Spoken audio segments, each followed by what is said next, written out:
ठीक है। तो अभी क्या होता है, अभी फ्लिपकार्ट का पेमेंट्स आप लोग को बता देता हूँ आज पूरा, और थोड़ा सा एडवर्टाइजमेंट आपको आज दोनों टॉपिक आज बता देता हूँ। ठीक है, पेमेंट्स और एडवर्टाइजमेंट। फिर उसके बाद बचेगा सिर्फ ग्रोथ पार्ट। ठीक है, कि ग्रोथ पार्ट में हमको कैसे कुछ ऑफर देना है, कूपन क्रिएट करना है, कुछ फ्रीबीज देना है, सेलर का टियर क्या प्रमोशन कैसे करते हैं फ्लिपकार्ट में, वो सब होता है। ठीक है। अब पेमेंट में ये है कि मान लीजिए जैसे आपको कोई भी ऑर्डर आपने प्रोसेस किया, ठीक है, उस ऑर्डर का प्रोसेस करने के बाद यहाँ पे दो टैब दिखते हैं, पेमेंट ओवरव्यू और एक होता है previous payment. Basically payment overview में आधी स्क्रीन में ओवरव्यू दिखाता है और इधर राइट साइड की आधी स्क्रीन में प्रीवियस पेमेंट भी दिखाता है, आधा आधा करके। ठीक है।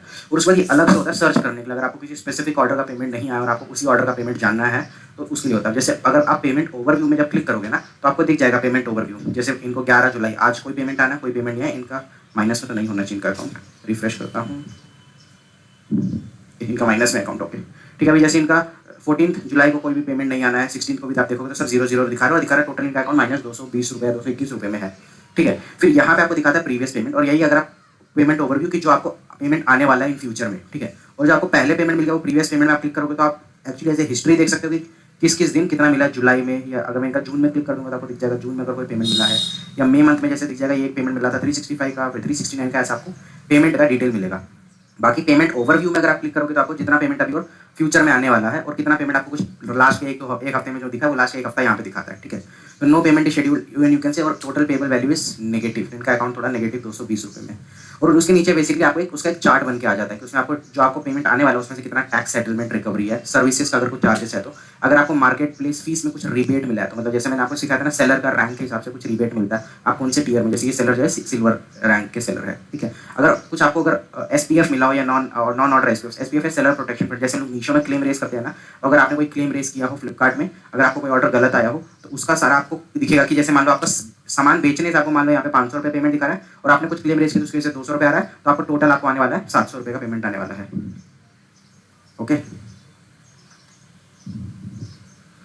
तो ये है हमारा टोटल का पेमेंट का अपकमिंग टैब और प्रीवियस पेमेंट। बस यहाँ पे जस्ट हम पेमेंट्स चेक करते हैं। ठीक है। बाकी और कुछ भी यहाँ पे डेटा हम लोग नहीं चेक करते हैं। अगर आपको किसी ऑर्डर स्पेसिफिक जानना हो, ठीक है, मतलब इस ऑर्डर का मेरे को पेमेंट मिला है कि नहीं, तो उसका हम लोग सर्च करते हैं सर्च ऑर्डर सेटलमेंट। मतलब आपको इस टैब में क्लिक करना ऑर्डर सेटलमेंट, और यहाँ पे आपको ऑर्डर नंबर डालना पड़ेगा। उसके लिए आपके पास ऑर्डर नंबर होते हैं। जैसे मैंने आप लोग को सिखाया था ना, ऐसा वाला शीट होता है जिसमें आप अपना ट्रैक कर सकते हो सारा डेटा, तो आप यहाँ पे आप ऑर्डर नंबर लिखोगे तो आप उससे हमेशा चेक कर सकते हो।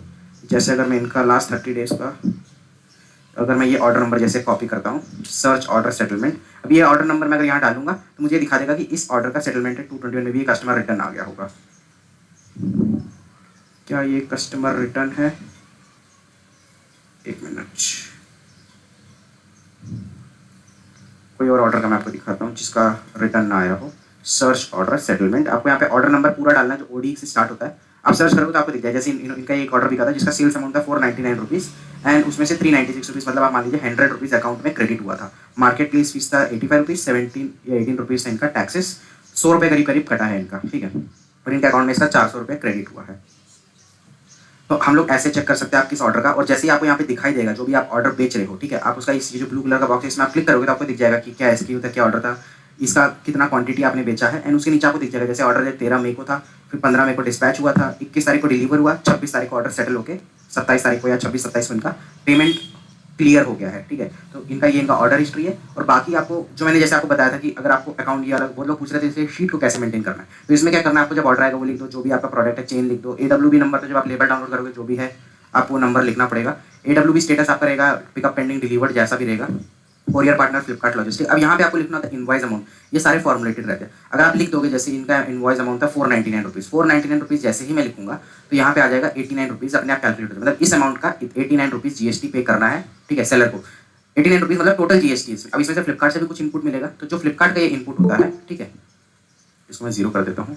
ठीक है, जो ये फ्लिपकार्ट का इनपुट होता है ये आपको इस पेमेंट्स में ही चेक करना पड़ता है, जैसे टैक्सेस, मार्केट प्लेस फीस और ऑर्डर। जैसे 499 का हमने बेचा, अब आप देखो फ्लिपकार्ट का कमीशन कितना है 69 रुपीज़ और 16 रुपीज़, और इसके नीचे टैक्स लगा है। फिक्स फीस में आपका लगा 12 रुपये, फॉरवर्ड शिपिंग में लगा है आपका 2.88, मतलब टोटल आपका लगा है 15.88, और प्लस उसमें आपको TDS और TCS का जो इनपुट मिलता है, टोटल आपका अमाउंट हो जाएगा 17.97। तो इसका मतलब है जब आपको ये अगर डेटा मेंटेन करना है तो उसके लिए आपको ऑर्डर सेटलमेंट में ऑर्डर सर्च करना पड़ेगा। इसका ये जो नंबर है इसमें क्लिक करो, यहाँ पे आपको दिख जाएगा कितना फीस है, कितना टैक्सेस है। जो ये टैक्स का टोटल है 17.97, आपको यहाँ पे लिख देना है 17.97। तो अब आपको 89 रुपीज़ नहीं देना पड़ेगा, आपको सिर्फ 71 देना है, क्योंकि ये अपने आप कैलकुलेट हो जाएगा, क्योंकि 499 का टोटल GST बना 89 रुपीज़, 18 रुपीज़ आपको इनपुट मिल जाएगा, तो आपको सिर्फ देना है इतना। ठीक है।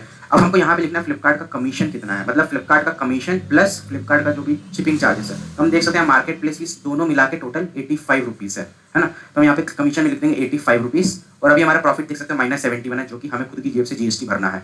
अब हमारा बैंक क्रेडिट कितना हुआ, हमारा बैंक क्रेडिट हुआ 396.03, तो हम यहाँ लिखेंगे 396.03। और हमारा प्रोडक्ट कॉस्ट कितना हुआ, हमारा ये जो चेन है हमारा ये 150 रुपीज़ का या 200 रुपीज़ का, 200 का होगा शायद। तो हमारा सेलर को 124 रुपीज़ का प्रॉफिट है इस चेन को बेचने में। तो ऐसा आपका प्रॉफिट निकला है, उसके बाद अपना पेमेंट का ट्रैक कर सकते हैं, शेड्यूल्ड है अनशेड्यूल्ड है, क्रेडिट हो गया है। तो हम ऐसे फ्लिपकार्ट का डेटा भी फिल करते हैं। जिन्होंने शीट लिया था उनको कुछ लोगों को डाउट था ना कि ये डेटा कैसे फिल करना है, तो मैंने आपको बता दिया। तो आपको सबसे पहले तो इनवॉइस अमाउंट लिखना है, तो ये आपको तुरंत ही लिखना जब आप लेबल डाउनलोड करोगे। उसके बाद आपको इनपुट जीएसटी आपको यहाँ से लेना है, जो भी टैक्सेस में अमाउंट दिखा रहा है, और मार्केट प्लेस का जो भी आपको अमाउंट दिखा रहा है वो फ्लिपकार्ट कमीशन। बैंक क्रेडिट आपको उसी के नीचे दिख जाएगा, बैंक सेटलमेंट के नाम से। और प्रोडक्ट कॉस्ट आपको अपना पता होगा, तो आपको पता चल जाएगा आपका क्या मार्जिन है, प्रॉफिट मार्जिन, ठीक है। ये होता है हमारा एक स्पेसिफिक प्रोडक्ट को ट्रैक करने का तरीका। और ऐसे ही हम देखते हैं इसका कि हमारा कितना लगा है। आप यहाँ पे सेटलमेंट हिस्ट्री में भी क्लिक करोगे तो आपको दिख जाएगा सेम चीज़ ही, बेसिकली ज़्यादा कोई डिफरेंस नहीं है। और आपको ये भी दिख जाएगा जब आपने बेचा था आपका क्या टियर था, सोल्ड अंडर सिल्वर टियर, ठीक है। तो ये होता है हमारा फ्लिपकार्ट का ऑर्डर सेटलमेंट को सर्च करना। नेक्स्ट होता है इनवॉइस, जो कि बेसिकली मैंने आपको रिपोर्ट में ही बताया था। अगर आपको कोई इनवॉइस डाउनलोड करना हो, इनवॉइस मतलब कमीशन इनवॉइस या विद ट्रांजैक्शन हिस्ट्री, जो भी आपने बिल बनाए हैं कस्टमर के, वो अगर आपको डाउनलोड करना हो तो आप यहाँ से डाउनलोड कर सकते हो। ओके, वैसे कमीशन इनवॉइस का रिक्वायरमेंट आजकल रहता नहीं है, इन सम सिनेरियोज में रहता है, ठीक है। फिर उसके बाद नेक्स्ट आता है स्टेटमेंट्स। स्टेटमेंट्स होता है हमारा मंथली स्टेटमेंट, कि आपको कितना प्रॉफिट हुआ, कितना लॉस हुआ, अगर आपको वो चेक करना हो। जैसे इनका अगर आपको मेरे को चेक करना है 1 मई से लेकर 31 मई तक, इनको 761 रुपीज़ का इनका सेल्स हुआ, जो कि 80% ऑफ द सेल्स वैल्यू है इनका, मतलब इनका अकाउंट में रिसीव हुआ है उतना पैसा, ठीक है। आप चाहो तो ये यहाँ पे क्लिक करके रिपोर्ट को आप डाउनलोड भी कर सकते हो, और अगर आपको जस्ट व्यू करना है तो आप व्यू भी कर सकते हो। ओके, तो ये स्टेटमेंट टैब में जस्ट हम लोग अपना चीज़ें चेक करते हैं। और सर्विस ट्रांजैक्शन हिस्ट्री वाले टैब में आप देख सकते हो क्या क्या आपके ट्रांजैक्शन, आपने अगर कुछ फेल हुए हैं, सक्सेस हुए या ऑल, या जो भी पेंडिंग है वो सारे आपको दिखाता है। बेसिकली यहाँ पे आपको डेटा रियल टाइम में अपडेट नहीं होता है, जो भी ट्रांजैक्शन सेलर की साइड से होते हैं, ठीक है। एक मिनट,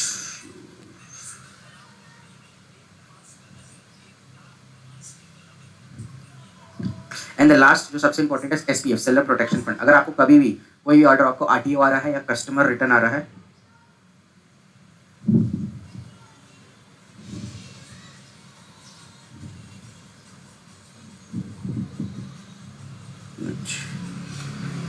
कि अगर आपको कोई भी आरटीओ आ रहा है या कस्टमर रिटर्न आ रहा है, ओके, तो उस सिनेरियो में अगर आपका कोई प्रोडक्ट ब्रोकन है, डैमेज है या प्रोडक्ट ही गायब हो गया, तो आपको इधर सेलर प्रोटेक्शन फंड में आके उसको रेस करना है। जैसे मीशो में हम लोग को वीडियो अपलोड करना होता है, यहाँ पे वैसा ऑप्शन नहीं है आपको वीडियो अपलोड का, आपको सिर्फ फोटोज अपलोड करना है। तो आपको आने इधर सेलर प्रोटेक्शन फंड में आपको यहाँ पे दिख जाएंगे सारे क्लेम, कितने भी आपके क्लेम है, कितने प्रोसेस में है, कितने में ऐसा है कि सेलर रिस्पॉन्सिबिलिटी, मतलब आपने क्लेम रेस किया है बट फ्लिपकार्ट की टीम आपसे कुछ रिस्पॉन्स मांग रही है, कितने आपके क्लेम क्लोज हो गए हैं, और उसमें से कितने आपको अप्रूव हुए और कितने अप्रूव नहीं हुए हैं। यहाँ पे सारा दिखाता है जो क्लेम आप रेस करते हो। अगर आपने FBF ऑप्ट कर रखा होगा, फुलफिलमेंट बाय फ्लिपकार्ट, तो यहाँ पे आपका ऑटो अप्रूवल चलता है उस चीज़ का, FBF का, क्योंकि अगर कोई भी प्रोडक्ट कस्टमर रिटर्न करता है तो वो आपके पास नहीं आता है, वो सीधा जाता है फ्लिपकार्ट के वेयर हाउस में। तो वहाँ की टीम अपने आप ही चेक कर लेती है, अगर आपका कोई ऑर्डर खराब हुआ है या टूटा गया है तो वो लोग अपने आप ही क्लेम यहाँ पे डाल के सीधा अप्रूव कर देते हैं, ठीक है। तो ये ऑटो अप्रूव रहते हैं सारे क्लेम। अगर आपको कोई क्लेम रेस करना है तो यहाँ से आप क्लेम नंबर से सर्च कर सकते हो, नहीं तो आपको क्रिएट करना है तो आपको क्लिक करना होगा क्रिएट क्लेम। सबसे पहले आपको डालना पड़ता है ऑर्डर नंबर, जैसे अभी हमने थोड़े टाइम पहले कॉपी किया था ना। एक मिनट में कोई ऑर्डर नंबर कॉपी कर लेता हूँ। जैसे ये वाला ऑर्डर था, इस ऑर्डर को मैं अगर कॉपी करके यहाँ सर्च करता हूँ, ठीक है, जैसे भी दिखा रहा है नो रिजल्ट फोन, क्योंकि ये मे भी कस्टमर रिटर्न का सिनेरियो होना चाहिए, तभी ये ऑर्डर नंबर आएगा, वरना नहीं आएगा। इनके अकाउंट में कोई कस्टमर रिटर्न है भी नहीं, क्योंकि ऑर्डर्स और विद इन डेज में भी नहीं चाहिए, थोड़े पुराने भी हैं, मई मंथ के ऑर्डर है।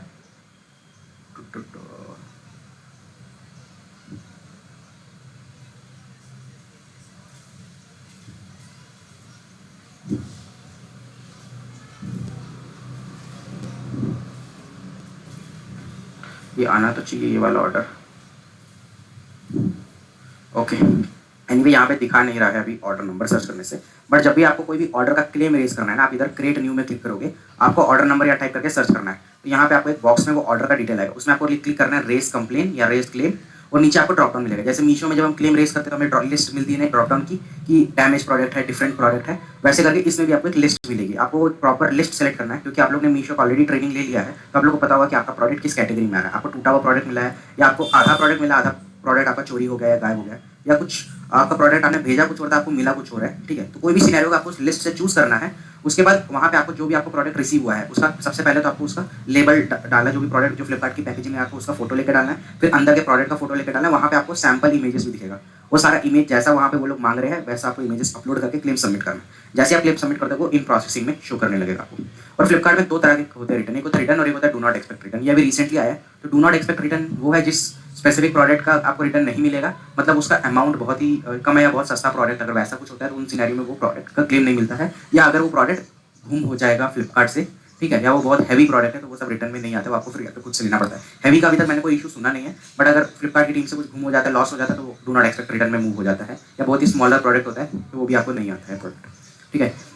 ये है हमारा सेलर प्रोटेक्शन फंड। बट अभी इसमें मेरे पास कोई एग्जैक्ट ऑर्डर नहीं है, बट अगर कभी भी आप लोग जब फ्लिपकार्ट में सेल करना स्टार्ट करोगे, आपको कभी डाउट होता है कि SPF कैसे रेज करना है, आप लोग मेरे को मैसेज कर सकते हो, मैं आप लोग को गाइड कर दूंगा उस समय, ठीक है।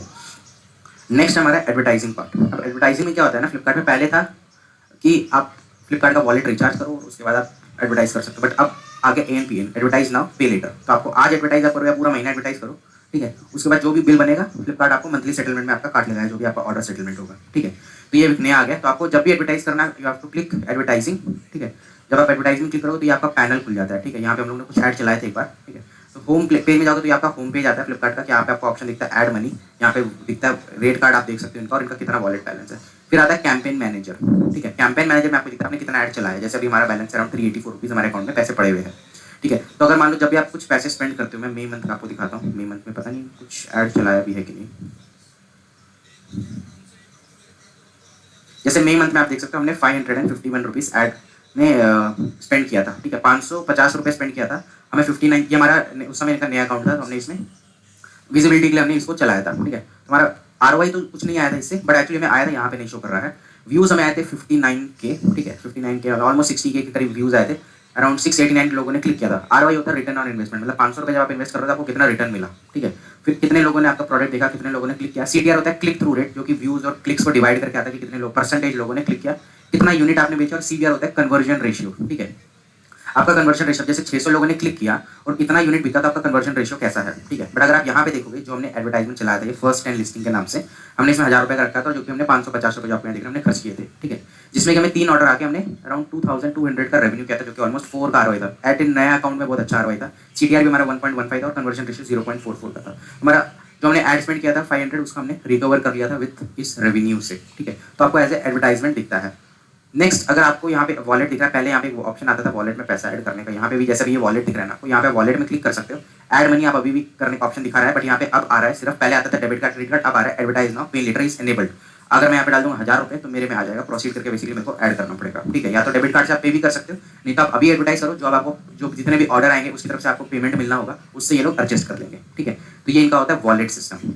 अगर आपको एडवर्टाइज करना है तो आपको क्लिक करना होगा कैंपेन मैनेजर में, ठीक है। कैंपेन मैनेजर में आके आपको क्लिक करना है क्रिएट कैंपेन। जब आप क्रिएट कैंपेन क्लिक करोगे तो 2 तरह के प्रोडक्ट होते हैं, ठीक है। एक होता है प्रोडक्ट लिस्टिंग एड, जो कि PLA, और एक होता है PSA for rich media ads. Rich media मतलब जैसे फ्लिपकार्ट अमेजॉन में होती है A+ लिस्टिंग, और फ्लिपकार्ट में बोलते हैं उसको इनहैंस लिस्टिंग या रिच कैटलॉगिंग बोलते हैं, ठीक है। तो ये उन सारे प्रोडक्ट्स के होते हैं जिसमें प्रोडक्ट्स के नीचे आपको बहुत अच्छा सा मीडिया दिखता है। जैसे आपको एक एग्जाम्पल देता हूँ, कोई भी मैं मोबाइल टाइप करता हूँ, क्योंकि मोबाइल कैटेगरी में जैसे मोस्टली मिल जाता है। पोको में तो नहीं मिलेगा, पोको ब्रांड को नहीं देता है ये। जैसे आपको ये दिख जाएगा सैमसंग का इस फोन में, जैसे प्रोडक्ट डिस्क्रिप्शन में आ रहे हैं, अगर हम व्यू ऑल फीचर में आपको दिख रहा है एक छोटा सा इमेज, उसके साइड में कुछ लिखा है, फिर कंटेंट के साइड में इमेज लिखा है, इनको बोलते हैं रिच कैटलॉगिंग। ये सब फ्लिपकार्ट में पॉसिबल सिर्फ बड़े बड़े ब्रांड के लिए, मतलब आपको 1000 करोड़ से ऊपर का बिजनेस करना पड़ेगा, और अगर आप कर भी लोगे तो भी कंपलसरी नहीं कि आपको मिल जाएगा। जैसे आप देख सकते हैं सैमसंग का जो बहुत बड़ी कंपनी है उसके में आपको रिच कैटलॉगिंग मिल रहा है, ठीक है। बट हम लोग को ये भी पता है पोको भी कोई छोटी कंपनी नहीं है, पोको का भी एक अच्छा खासा रेवेन्यू है, ठीक है। आपको डाउट है तो आप चेक कर सकते हो, Poco company revenue 290 million revenue है उनका, ठीक है, 2022 में, जो कि बढ़ ही रहा होगा, मतलब बहुत ज़्यादा रेवेन्यू 290 मिलियन। इनका भी आप स्क्रॉल करोगे तो आपको अभी आ रहा है इनका, ठीक है, रिच कैटलॉगिंग, पहले नहीं था इनका। तो अमेजॉन में ऐसा है कि रिच कैटलॉगिंग या A+ कंटेंट लिस्टिंग कोई भी कर सकता है, ठीक है, बट उसके लिए आपको ब्रांड चाहिए। बट फ्लिपकार्ट में क्या है, आपको अप्रूवल चाहिए, और फ्लिपकार्ट खुद आपको रीच आउट करेगा अगर आप उतना सेल्स जनरेट करोगे। और फ्लिपकार्ट में आपको ये A+ कंटेंट लिस्टिंग करने के लिए आपको पेमेंट करना पड़ेगा, ये फ्री में नहीं है। मतलब आप मान सकते हो कि फ्लिपकार्ट इसका पर डे का 10 रुपये आपसे चार्ज करेगा, पर डे मंथ का जो भी इनका चार्जेस होता है, मेरे को नहीं मालूम है इनका क्या चार्जेस है, बट इनका ये पेड है, फ्री में आप ये ऐसा लिस्टिंग नहीं कर सकते हो, ठीक है। हमने इनका एक और मोबाइल देखा था स्टार्टिंग में, शायद M7, इसमें नहीं था। आप देख सकते हो इस मोबाइल में इनका अभी तक अप्रूवल नहीं हुआ है, जबकि कंपनी बहुत बड़ी है, इनका इस मोबाइल में अप्रूव्ड है, इस मोबाइल का अभी तक M7 का, ये भी M7 ही है, और ये भी M7 सीरीज है, बट इस सीरीज का अभी तक फ्लिपकार्ट के साथ इनको अप्रूवल नहीं मिला होगा, इसलिए इनका रिच कैटलॉगिंग नहीं है इस मोबाइल में, बट सेम कंपनी है। तो इसलिए आपको फ्लिपकार्ट से अप्रूवल लेना पड़ता है, फ्लिपकार्ट ही आपको रीच आउट करती है अगर आपका A+ कंटेंट लिस्टिंग होता है तो, ठीक है। तो अगर आपका उन मीडिया के लिए ये ऐड अच्छा रहता है, बट एज हम सब के लिए आपको प्रोडक्ट लिस्टिंग एड्स में ही क्लिक करना है। जब आप इसमें क्लिक करोगे तो आपको 4-5 तरह के ऐड मिल जाएंगे। यहाँ पे तो पहले आपको कैंपेन मैनेजर का नेम डालना, अगर आप नहीं डालोगे तो यहाँ पे अपने आप आ जाएगा, नहीं तो आप अपने आप ही नेम डाल सकते हैं। एक होता है ROI बूस्टर। ROI बूस्टर में ये होता है कि आपको बहुत अच्छा व्यूज मिलेगा, जिससे कि आपका प्रोडक्ट टॉप में रैंक करेगा अगर आपको प्रोडक्ट में अच्छा खासा रेटिंग है एंड आपको ऑलरेडी रेवेन्यू जनरेट, मतलब एकदम नया लिस्टिंग के लिए आप ROI बूस्टर यूज नहीं कर सकते हो, ठीक है। तो ROI बूस्टर में आपको प्रोडक्ट टॉप रैंक करता है, आपका चांसेस ज़्यादा बढ़ जाता है लोग खरीदेंगे। और अगर आपके में एलिजिबल होगा तो आपको दिख जाएगा यहाँ पे लिस्टिंग आप कौन कौन सी ऐड कर सकते हो। जैसे यहाँ पे देख सकते हो, यहाँ पे आपको एलिजिबल ही नहीं है ये अकाउंट में ROI बूस्टर के, इसलिए यहाँ पे कुछ नहीं दिखा रहा है। न्यू लिस्टिंग विजिबिलिटी में भी यहाँ पे आपको अभी कोई भी अकाउंट नहीं दिख रहा है। अगर आपको कोई नया लिस्टिंग होता है उसका विजिबिलिटी इंक्रीज करना है, बट वो इतना भी नया ना हो कि आज ही लिस्ट किया हो, एटलीस्ट उसमें कुछ ऑर्डर्स होने चाहिए, कुछ रेटिंग्स होनी चाहिए, ताकि आप उसको विजिबिलिटी और इंक्रीज कर सको। और कभी कभी क्या होता है, हमारे कुछ प्रोडक्ट्स ऐसे होते हैं जो कि बहुत अच्छे बिक रहे होते हैं, बट अचानक से वो स्लो मूविंग इन्वेंट्री हो जाती है, या वो आउट ऑफ ट्रेंड हो जाते हैं, या आउट ऑफ फैशन हो जाते हैं, ठीक है। जैसे पहले बीच में पांडा लैम्प्स आए थे, पहले बहुत फास्ट मूविंग प्रोडक्ट था, दिन के 500-600 यूनिट बिक जाते थे, आजकल दिन में 50-60 यूनिट बिकते हैं, वो स्लो मूविंग इन्वेंट्री आ गया। तो वैसा कुछ तो आप उसका एडवर्टाइज कर सकते हो। एक होता है बीट कॉम्पिटिशन, मतलब आपका लिस्टिंग हमेशा टॉप में रहेगा, ठीक है, कॉम्पिटिटर के या कॉम्पिटिटर के आसपास रहेगा, तो आप उसके लिए आपको बीट कॉम्पिटिशन यूज करना है। बट अगर आपका अकाउंट एकदम ही नया है, ठीक है, जिसमें बहुत कम सेल्स है या सेल्स है ही नहीं, तो आपको इनमें से आप कोई भी यूज नहीं कर पाओगे। आपको यूज करना है कस्टम सिलेक्शन। जैसे आप कस्टम करोगे आपको देखो लिस्ट दिखने लग जाएगा। अगर हमारे अकाउंट में ROI बूस्टर होगा तो यहाँ पे हमें लिस्टिंग दिखानी चाहिए, अभी एक भी लिस्टिंग किसी में भी नहीं दिखा रही है। तो अगर आपको दिखाएगी तो आप वहाँ से चूज कर सकते हो, बट प्रोसेस मैं आपको बता देता हूँ। अभी जैसे इसमें कस्टम सिलेक्शन अगर आप करोगे तो आपको लिस्टिंग दिखा रहा है, आप ऐसे एक एक करके चूज भी कर सकते हो किस किस लिस्टिंग में आपको करना है, या आप इधर से सिलेक्ट करके सारी लिस्टिंग सेलेक्ट कर सकते हो। जैसे क्वालिटी स्कोर इसका एक्सीलेंट है, सेलिंग प्राइस है 807 रुपीज़, ओके, 499 इसका क्या स्टॉक है आपके पास। जब आप सारा लिस्टिंग यहाँ पे सेलेक्ट कर लोगे ना, आप 4 कर लो या जितना आपने लिस्टिंग किया उसको स्क्रॉल करके कर लो, वो आपका मर्जी है आपको कितना लिस्टिंग का एडवर्टाइज करना है, सिर्फ कोई एक स्पेसिफिक लिस्टिंग का करना है, तो आपको यहाँ पे सिलेक्टेड लिस्टिंग दिखा देगा। उसके बाद जब आप क्लिक करोगे कंटिन्यू में, तो यहाँ पे आपको 2 ऑप्शन मिलते हैं, एक होता है CPC और एक होता है स्मार्ट ROI। CPC होता है कॉस्ट पर क्लिक, मतलब एक बार कस्टमर क्लिक करेगा तो आप उसको 1 रुपये दोगे, 50 पैसे दोगे या 20 पैसे दोगे, जो भी है। अगर आप पर क्लिक में पैसा देना चाहते हो तो आप उसको भी दे सकते हो। अगर आप स्मार्ट ROI चाहते हो कि भाई मेरे को जो भी मेरा लिस्टिंग हो, मेरे पर लिस्ट 5 का ROI चाहिए, मतलब अगर मैं 100 रुपये खर्च कर रहा हूँ एक ऑर्डर के लिए पहले, तो अभी मुझे 100 रुपये में 5 ऑर्डर चाहिए, तो वो होता है स्मार्ट ROI। आप अपना ROI सर्च कर सकते हो, जैसे फ्लिपकार्ट रिकमेंड कर रहा है 3.32, आप 5 भी कर सकते हो, 510 भी कर सकते हो, जो भी आपका मर्जी हो, आप अपना ROI कर सकते हो, but with in the 15 range. But आप अगर यहाँ पे 10 भी कर दोगे तो नीचे फ्लिपकार्ट गारंटी नहीं करा कि आपको 10 का ROI दे देगा, ठीक है। तो हमेशा इसमें बेटर रहता है अगर आपका सेल्स अच्छा है तो आप स्मार्ट ROI करके जो यहाँ पे अचीवेबल दिखा रहा है बेस्ट ROI उतना ही आप लिख दो, ऑप्शन 1। या तो आप CPC में जाओ, अपना खुद का CPC बिडिंग डिसाइड करो, ठीक है। स्मार्ट ROI में आप कीवर्ड्स भी ऐड कर सकते हो, आप CPC में करो तो भी आप कीवर्ड्स ऐड कर सकते हो। इसमें से आप बेस्ट ऑप्शन रहता है CPC, ठीक है।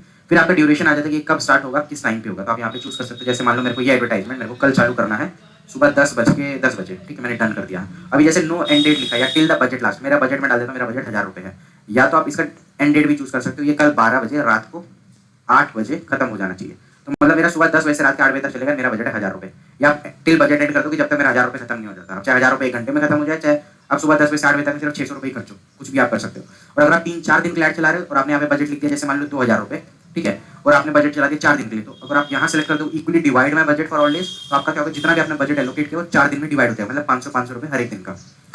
फिर उसके बाद जब आप ये सिलेक्ट कर लोगे कि आपको कौन सा कैंपेन चाहिए, ठीक है, एट ए इनिशियल स्टेज आप लोग हमेशा CPC में जाना है, क्योंकि स्मार्ट ROI में आपको उतना एक्सपेक्टेड रिटर्न नहीं मिलेगा, क्योंकि हम आपका लिस्टिंग बहुत नया होगा। आप कैंपेन का ड्यूरेशन आप चूज कर लेना, ठीक है। उसके बाद अपना बजट चूज कर लो, मिनिमम 1000 रुपये तो रखना पड़ेगा आपको बजट, बट आपका बजट अगर 1000 रुपये से कम है तो आप 1000 रुपये करके स्टार्ट करो, बीच में पॉज कर देना, ठीक है। फिर आपका यहाँ पे ज्वेलरी ऑलरेडी सिलेक्टेड है, आपका कॉस्ट पर बिड है 0.45। अब आप देख सकते हो home page, top of search page, rest of page, browser, product page. अब मैं आपको इन सब का मतलब बताता हूँ। सब में आपका बिड पेज सेम ही है 0.45, मतलब ऑलमोस्ट आप मान लो 50 पैसा पर क्लिक आप दे रहे हो।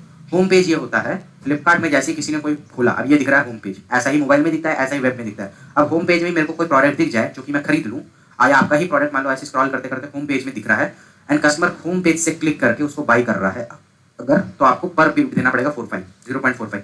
यूजुअली होम पेज में लोग बिड करते हैं एटलीस्ट 2 रुपीज़ पर क्लिक का, क्योंकि होम पेज से अगर आपको ऑर्डर आ रहा है तो वो बहुत बेस्ट रहता है। Top of search page, rest of search page and top of browser page and rest of browser में बहुत एक छोटा डिफरेंस है, ठीक है। सर्च पेज है मोबाइल का, ब्राउजर पेज है वेब वर्जन का, लैपटॉप कंप्यूटर, ठीक है।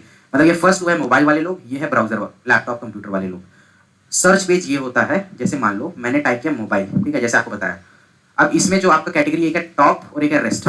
जब भी कस्टमर कोई सर्च करे और मेरा अगर प्रोडक्ट सबसे ऊपर दिखा रहा है तो वो होगा टॉप या फर्स्ट लाइन में दिखा रहा है। लोगों का लेआउट अलग हो सकता है, मेरे को ऐसे दिखा रहा है लाइन बाई लाइन, किसी को एक प्रोडक्ट, दो प्रोडक्ट, तीन, चार, जैसे अमेजोन में दिखाता है। तो टॉप में अगर आपका प्रोडक्ट है तो उससे अगर मैं, चाहे वो बंदा मोबाइल में सर्च कर रहा हो, ₹1 दूंगा मैं, चाहे वो लैपटॉप में सर्च कर रहा हो, ₹1 दूंगा मैं, ठीक है। रेस्ट ऑफ ब्राउजर पेज या रेस्ट ऑफ मोबाइल पेज होता है, जब उसको स्क्रॉल करो और नीचे सबके साथ भी मेरा प्रोडक्ट भी शो कर रहा है, तो उसमें मैं दूंगा 45 पैसा। और प्रोडक्ट पेज होता है स्पेसिफिक किसी ब्रांड का प्रोडक्ट पेज, ठीक है। तो ये हमारे में एप्लीकेबल नहीं रहता अगर आपका कोई प्रोडक्ट पेज नहीं है, ठीक है। तो आप उसके हिसाब से बिडिंग सेट कर सकते हो। अगर आपको नहीं चाहिए तो आप अपना 0.45 जो इनका इनिशियल था, अब वो भी सेट कर सकते हो, बट इनका शायद 0.56 है क्या, 0.45। तो आप यहाँ पे अपना बिड सेट कर सकते हो अगर आपको अलग अलग करना है। अगर नहीं करना तो आप बाय डिफॉल्ट इतना भी रहने दे सकते हो, आपको एक बेसिक ROI रिसीव हो जाएगा, ठीक है। फिर नेक्स्ट होता है कीवर्ड। आप चाहो तो अपना कीवर्ड डाल सकते हो। जैसे अब इनका ये आर्टिफिशियल ज्वेलरी है, ज्वेलरी को हम बोलते हैं चेन, ठीक है। अगर आप कोई चेन यहाँ पे डाले, ठीक है, चेन डाले तो सिर्फ ये वाला चेन जो दिख रहा है हमें, बेसिकली जो ज्वेलरी वाला है, उसके अलावा एक दूसरा चेन भी दिख सकता है। मान लो जिससे हम लोग बैग बांधते हैं या कोई गाड़ी बांधते हैं या कोई रास्ते में ट्रेन में ट्रैवल करता है तो भी चेन बांधते हैं ना। तो अगर वैसा कुछ है अगर, तो वो सब भी यहाँ पर दिख सकता है। तो आप अगर वो फिल्टर आउट करना चाहते हो कि मेरा प्रोडक्ट उस स्पेसिफिक कीवर्ड में ही सर्च, मतलब फालतू में मेरे अकाउंट में क्लिक ना है, आप कीवर्ड डालना चाहते हो कि ये कीवर्ड अगर आएंगे या कस्टमर टाइप करेगा तो मेरी ऑडियंस को टारगेट हो, तो आप यहाँ पे कीवर्ड करके, जैसे यहाँ पे आपको ऑलरेडी दिख जाएंगे फ्लिपकार्ट की तरफ से, ठीक है, आप डाल सकते हो जैसे एग्जैक्ट, या इसका एग्जैक्ट मतलब अगर कस्टमर टाइप कर रहा है सेट तो ही। अब jewellery face exact, earring women exact, necklace women भी डाल सकते, कुछ लोग नेकलेस फॉर वुमेन भी डाल सकते हैं। तो ये फ्रेज में डालेंगे। डिफरेंस ये है, फ्रेज मतलब जो भी वो सेंटेंस टाइप कर रहे हैं सर्च करने के लिए, उसके बीच में ये दोनों वर्ड आ रहे हैं। तो एग्जैक्ट में ये है कि अगर कस्टमर ने यही वर्ड टाइप किया तो मेरा प्रोडक्ट दिखना चाहिए। उसके हिसाब से आप इस लिस्ट से आपको कीवर्ड आप चूज कर सकते हो। आप अपना खुद का भी यहाँ टाइप कर सकते हो, सेव में क्लिक कर दो, ठीक है। जब आप अपने कीवर्ड सेलेक्ट कर लोगे, target competition you can skip and save, तो जैसे मैंने अपना कीवर्ड डाल दिया है, जब अपने सारे कीवर्ड डाल दोगे, एटलीस्ट आपको 20 कीवर्ड्स डालने हैं, 20 to 25, तभी इसका मतलब है, वरना कोई मतलब नहीं है। आप कंटिन्यू में क्लिक करोगे, जैसे आप कंटिन्यू में क्लिक करोगे तो आपको आपने जो भी एडवर्टाइजमेंट आपने देखा है, बेसिकली एडवर्टाइजमेंट का नाम, किस डेट है, क्या टाइमिंग है, बजट कितना है, एक एड ग्रुप और आपने किस लिए कितना प्राइस रखा है, क्रिएट में कर दोगे तो आपका कैंपेन क्रिएट हो जाएगा। ऐसे हम एक एडवर्टाइजमेंट कैंपेन क्रिएट करते हैं। जो मैंने अभी आपको कीवर्ड बताया है, अगर आपका प्रोडक्ट एकदम जेनेरिक प्रोडक्ट है और कोई बहुत ही कॉस्टली प्रोडक्ट नहीं है, मतलब आप ये मान सकते हो आप उसको खरीद के 250-300 से कम में ला रहे हो अगर पर पीस, तो आप उसको विदाउट कीवर्ड डाल के भी आप एडवर्टाइज कर सकते हो, ठीक है। क्योंकि आपका ऑलरेडी कीवर्ड उस प्रोडक्ट की लिस्टिंग में आपने डाल के रखा होगा, तो आपको अलग से कीवर्ड डालने की जरूरत नहीं है, ठीक है। वह इस तरीके से हम करते हैं अपना एडवर्टाइजमेंट क्रिएट। और जो भी आप एडवर्टाइज कर रहे हो, मान लो कुछ लोग होते हैं बहुत ज़्यादा एडवर्टाइज करते हैं, कुछ लोग सैलरी ऐसे होते हैं, उनका कैटेगरी ऐसे, उनको नेचुरल ऑर्डर नहीं आएगा, उनको एडवर्टाइज करना पड़ेगा। तो अगर आप बहुत ज़्यादा एडवर्टाइज करो तो आपको एडवर्टाइजमेंट का रिपोर्ट आपको यहाँ से मिलेगा। जैसे हमने स्टार्टिंग में देखा था PLA और PC एड, राइट। तो PLA का आप रिपोर्ट यहाँ से डाउनलोड कर सकते हो, और अगर आपको कोई और अदर रिपोर्ट डाउनलोड करनी हो तो आप यहाँ से डाउनलोड कर सकते हो, ठीक है। यह है हमारा फ्लिपकार्ट का एडवर्टाइजमेंट टूल, ठीक है। किसी को कोई डाउट फ्लिपकार्ट एडवर्टाइजमेंट में जो हमने डिस्कस किया है और फ्लिपकार्ट पेमेंट्स में जो हमने आज डिस्कस किया है?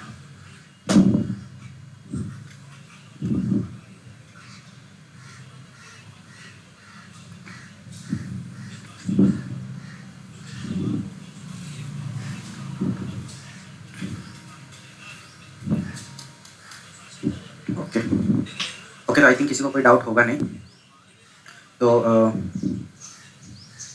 अभी हम लोग कल की क्लास में फ्लिपकार्ट का ग्रोथ सेक्शन पढ़ेंगे, ठीक है। तो ये मैं आप लोग को कल की क्लास में फ्लिपकार्ट का ग्रोथ सेक्शन बता दूंगा, एंड विद दिस हमारा फ्लिपकार्ट हो जाएगा कंप्लीट, ठीक है। एंड उसके बाद फिर हम